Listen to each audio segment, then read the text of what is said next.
دل کی آنکھ کے سامنے ظاہری آنکھ کو بند کر دے اور مٹی کے جسم میں دیدار کو اچھی طرح دیکھ لے۔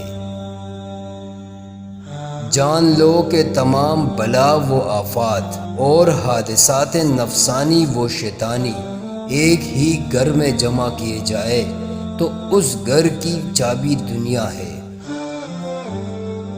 تیرے ایک طرف جنت اور ایک طرف دوزخ ہے، لہٰذا تو خوف اور امید کو وسیلہ بنا کر خدا کی طرف متوجہ ہو جا۔ خدا کے لیے تو ذات کی پہچان کر، تو نفس کو چھوڑ اور دیدار کے لیے حاضر ہو جا۔ کیا تو خام انسان کے خاکی وجود کی حقیقت جانتا ہے؟ وہ ایک خالی فانوس ہے جس کی روشنی زندہ روح ہے۔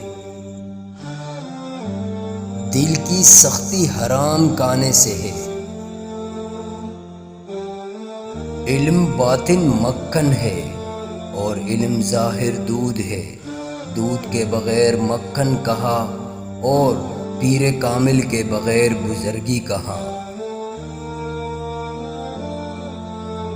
جب دل میں ذکر خدا قائم ہو جائے تو پھر خواہشات نفسانی کا کوئی حجاب باقی نہیں رہتا۔ تمام عمر تیرے پڑھنے اور لکھنے میں گزر گئی، افسوس کہ اتنا لکھنے پڑھنے کے باوجود خدا کا وصال نصیب نہیں ہوا۔ کار ہائے جہاں اگر تیری منشا کے مطابق ہونے لگ جائے تو کبھی بھی نہ مانے گا کہ کوئی خدا بھی ہے۔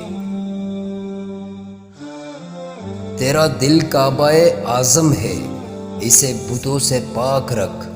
تیرا دل بیت المقدس، اسے بت گروں کی دکان مت بنا۔